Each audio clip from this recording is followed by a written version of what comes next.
আসসালামু আলাইকুম। কেমন আছেন বন্ধুরা? সবাই ভালো আছেন তো? সকাল সকাল ঘুমিয়ে উঠলাম, ডিউটি যাচ্ছি। এখনো রাত্র 5টা বাজে। কুয়েতে প্রচণ্ড ঠান্ডা। গতকালকে বৃষ্টি হয়েছে, রাস্তা খুব খারাপ।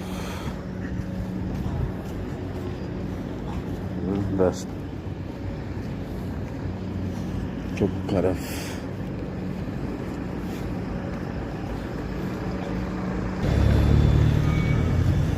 এখন নাস্তা করবো, হোটেলে যাব, নাস্তা খেয়ে তারপরে গাড়িতে উঠবো।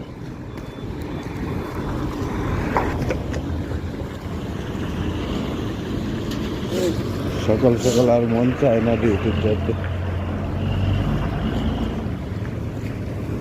কত যাবো। ওকে বন্ধুরা, ভালো থাকবেন। এসেছি হোটেলে নাস্তা করবার জন্য। আল্লাহ হাফেজ।